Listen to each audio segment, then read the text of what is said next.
to 20 people have been killed. You've just heard the official Israeli account of what happened, saying that they, any country would do the same thing in protecting its sovereignty, and that it boarded the ships and found weapons. However, what he did not say was that the ships were in international waters, and which is something that is illegal. You cannot board other countries' ships in international waters. Now, at least two of the ships were flying the American flag of U.S. property. So it will be interesting to see Washington's reaction about this. Not only do they have nationals, American nationals that have been taken now, but also American property that has been confiscated.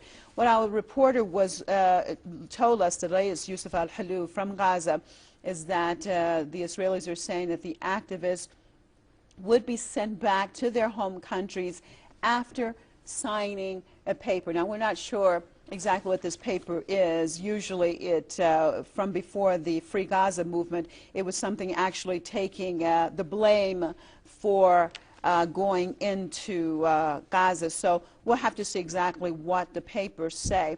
But they must either sign the paper, according to our reporter, or be detained. So it will be interesting to see exactly what is happening with that. We still, Homer, don't have any word about the wounded and where they have been taken. And I think there's a lot of worry and concern about all of these nationals and exactly what's going on with them. So we're still waiting for information to know exactly the state of those who were not wounded, those who are detained, where they're being detained, and exactly the situation that they are facing right now, and also the wounded. How many, we're still not sure. I think the latest we had was 50 being wounded, but as far as if they're getting any type of medical care, medical treatment, and where this care is taking place, we still do not know. But what we do have, what we do have, I'll fill everyone in for those who are just joining us again, that we have the Israeli military, the Israeli Navy, that has attacked the humanitarian flotilla, the 6 ships that were sailing from Cyprus to break the siege on the Gaza Strip. At least 20 people, between 16 to 20 people, have been killed. They were headed towards the Gaza Strip, trying to break the 3-year siege that has been put on that area since the Israeli onslaught of the area, and prior to that, when Hamas was democratically elected on the area, in the area that Israel did not agree with them being the representative of the people since that time. Well, Marzi, I think it's a good time now to give an update on some of the latest news that's coming right now, including France saying that nothing can justify violence of Israel's Gaza raid. So that's the latest comment that's being made by a major European power, France. They're saying that nothing can justify what's happened in the Mediterranean there, the Israeli attack on the Gaza aid ships, and also the latest development from Greece. We did tell you that Greece has summoned Israel's ambassador over this attack, and now news that the Greek government has withdrawn from its joint military exercises with Israel, has withdrawn its troops from a joint military exercise that it has had with Israel in protest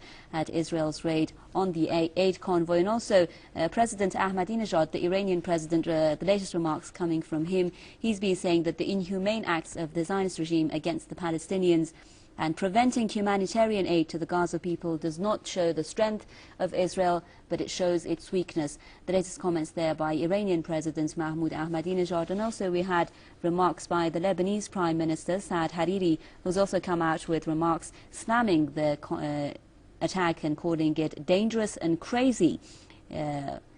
That will only increase tension in the region. Those were the remarks made by Saad Hariri, the Lebanese Prime Minister. Just a recap of the international and regional response to the events in Gaza, Marzia.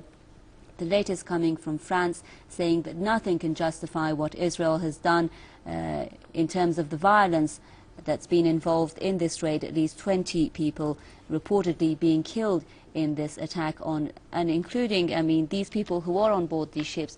The thing that's made it tragic is that they're international activists with a humanitarian mission. So now a lot of international condemnation coming in from France, Turkey, Spain, Sweden and Greece. And of course, as we can see at the bottom of our screen, Greece scraps the war games with Israel after the raid. So strong reactions coming in, still early in the game. It'd be interesting to see as time moves on to the extent of the reaction. Of course, one of the places we're expecting the strongest reaction is Turkey.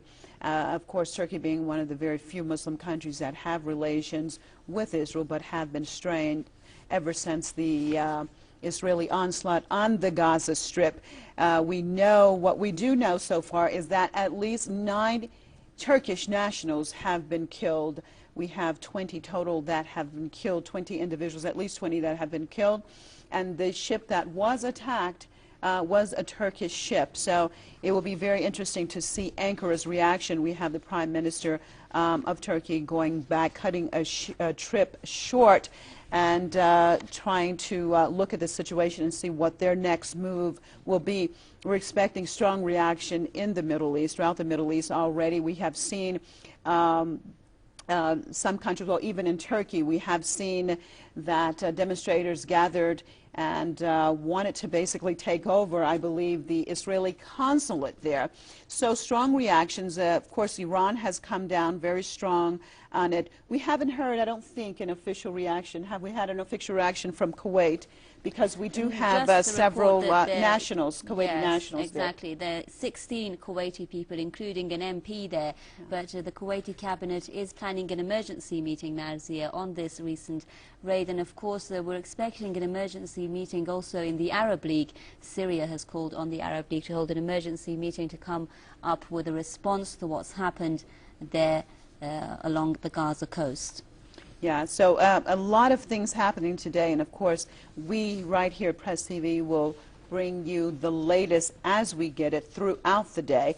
Again, recapping, at least 20 people have been killed by the Israeli military attack on the humanitarian convoy that was carrying 700 humanitarian activists, journalists, and this includes people from all backgrounds, all walks of life, Christian, Jews, Muslims,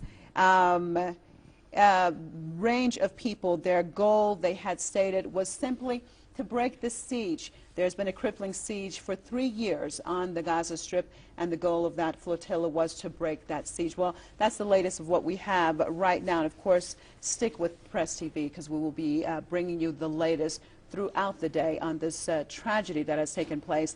As we get more information, we will be bringing it to you.